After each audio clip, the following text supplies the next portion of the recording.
आज का जो प्रेस कॉन्फ्रेंस है वो भारत के यशस्वी प्रधानमंत्री माननीय नरेंद्र मोदी जी का 23 तारीख को बिहार की पवित्र भूमि में आगमन और 3 रैलियां जो यहां होने वाली है। प्रथम रैली सासाराम में, द्वितीय रैली गया में और तीसरी रैली भागलपुर में होने वाला है। उस विषय को लेकर है, प्रबंधन को लेकर है।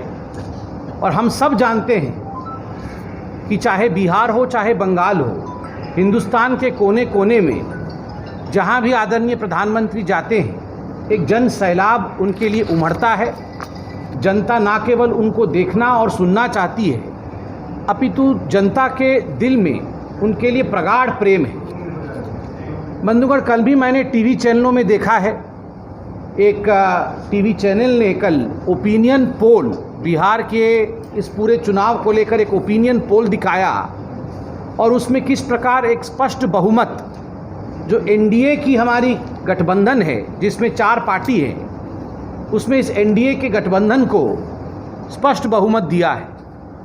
मैं आज इस प्रेस कॉन्फ्रेंस में सर्वप्रथम कहना चाहूँगा कि अभी तो माननीय प्रधानमंत्री नरेंद्र मोदी जी का बिहार आगमन नहीं हुआ है और ओपिनियन पोल स्पष्ट बहुमत दिखा रही है। मैं बिल्कुल मन से कहना चाहूँगा और प्रत्येक बिहार का निवासी ये जानता है कि जब प्रधानमंत्री नरेंद्र मोदी जी का बिहार आगमन होगा तो जो वोट प्रतिशत कल ओपिनियन पोल में दिखाया गया है उसमें आप आंख बंद करके 10% का इजाफा कर दीजिएगा। और जिस प्रकार आदरणीय अमित शाह जी ने और हमारे वर्तमान के अध्यक्ष आदरणीय जगत प्रकाश नड्डा जी ने कहा है कि 2/3 बहुमत के साथ भारतीय जनता पार्टी जदयू की जो एक कॉम्बिनेशन है का ये जो अलायंस है वो हमारी सरकार बनने वाली है।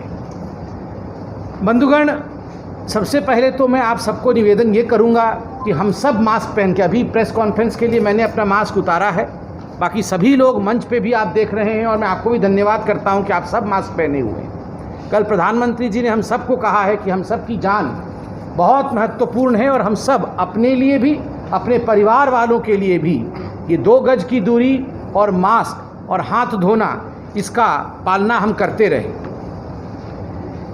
2-3 विषय हैं, उसको समाप्त करूंगा, माननीय मंत्री जी उसके बाद बोलेंगे। मैं कल सुन रहा था कि जो हमारे विपक्षी हैं वो हम पे प्रहार कर रहे थे। वैसे तो अपने पहले ही प्रेस कॉन्फ्रेंस में मैंने कहा था कि जहाँ तक बिहार के चुनाव का सवाल है, नीतीश वर्सेस हु, कौन है नीतीश जी के सामने? एक तरफ नरेंद्र मोदी जी का पूरे राष्ट्र का नेतृत्व और बिहार में नीतीश जी का सुशासन, उसके खिलाफ कोई नेतृत्व दिखता नहीं। अभी मंत्री जी भी मुझे रास्ते में बता रहे थे कि देखिए, जहाँ तक आरजेडी का सवाल है, तेजस्वी जी का सवाल है, अभी उनको परिपक्व होने में और समझने में कि राजनीति क्या होती है, वो तो अभी अपने पिता के छांव से निकले भी नहीं। फ़ोटो हटा दिया है क्योंकि वो जानते हैं कि अगर फ़ोटो रहेगा उस फोटो के नीचे उनको वोट नहीं मिलने वाला है। फ़ोटो हटा दिया है, मगर फिर भी अभी परिपक्व होने में, राजनीति को समझने में बहुत समय लगने वाला है। तो एक तरफ परिपक्वता है और दूसरी तरफ अपरिपक्वता है। एक तरफ विकास है तो दूसरी तरफ भ्रष्टाचार है। एक तरफ नरेंद्र मोदी और नीतीश जी का कॉम्बिनेशन है तो दूसरी तरफ माले, कांग्रेस और ये जो आरजेडी है, इनका कॉम्बिनेशन, ये नक्सल को बढ़ाने वाले, उग्रवाद को बढ़ाने वाले, इसका कॉम्बिनेशन है। किस किस प्रकार के लोगों को टिकट दिया जा रहा है? एक ऐसे व्यक्ति को टिकट दिया गया जो दिल्ली में, आप याद करिए, जेएनयू से लेकर एएमयू तक जिन्ना का जिसने समर्थन किया, और तो और मैंने अभी पता लगाया है, और आप लोग मुझे ठीक करिएगा अगर मैं गलत बोल रहा हूँ तो, आफ्ताब आलम, उसको टिकट दिया गया और जब वो नॉमिनेशन भर्ती करने गया उसको वहीं गिरफ्तार किया गया नॉमिनेशन के समय। आप बताइए, जो बॉम्ब ब्लास्ट के आरोपी हैं उनको टिकट दिया जाता है और जो जिन्ना को अपना सर्वस्व मानते हैं उनको टिकट दिया जाता है। क्या ऐसे लोग आगे बढ़ सकते हैं? आरोप का सवाल है। एक मैं कहूँगा इस प्रकार से बरगलाने की कोशिश की जा रही है दूसरे पार्टी द्वारा कि हम आएंगे तो 10 लाख नौकरी दे देंगे। अरे भैया, वो 25 साल हमने देखे हैं, 15 साल आपके और 10 साल कांग्रेस पार्टी। आज कांग्रेस और आप मिलकर चुनाव लड़ रहे हैं। वो 25 साल में कितनी नौकरियां दी थी। किडनैपिंग इंडस्ट्री एक खोला था आपने, भ्रष्टाचार की इंडस्ट्री खोली थी आपने, वो घोटाले, अलकतरा घोटाला, मेरी जवानी यहीं बीती है। मैं जानता हूँ उस समय हम लोग छोटे छोटे थे तो अलकतरा घोटाला और चारा घोटाले के विषय में हम बात करते थे।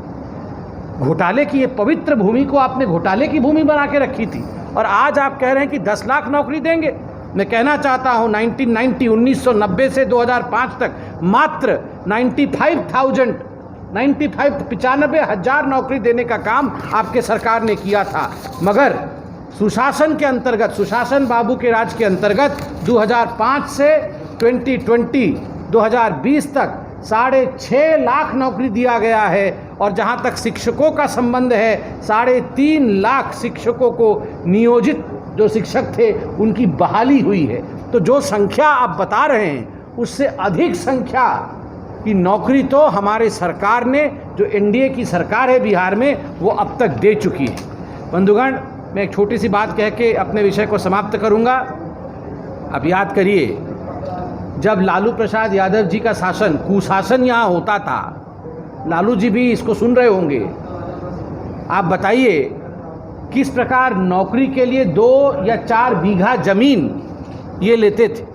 2-4 बीघा जमीन लेकर नौकरी दी जाएगी ये आश्वासन देते थे। कितनी जमीन इस प्रकार इन लोगों ने, इस परिवार ने हड़पा है, ये आपने और हमने देखा है।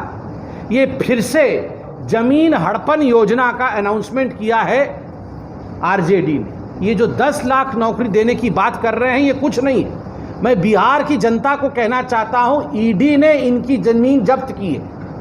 एक ही परिवार में जितनी जमीन थी, एक ही परिवार के पास मॉल भी इनका, जमीन भी इनका, फार्म हाउस दिल्ली में इनका, सब कुछ एक परिवार के पास था। और जब ये भ्रष्टाचार और घोटाले की सारी बातें सामने आई, तब इन्होंने, इनकी ज़मीनें जब्त हुई हैं। किस प्रकार नया ज़मीन खड़ा किया जाए, किस प्रकार ज़मीन फिर से हड़पा जाए, इसलिए यहाँ भोले भाले नौजवानों को बरगलाने की कोशिश की जा रही है। जाति के नाम पे, धर्म के नाम पे, ज़मीन के नाम पे फिर से 2-4 बीघा ज़मीन सबसे ले लेकर अपनी संपत्ति बढ़ाएंगे।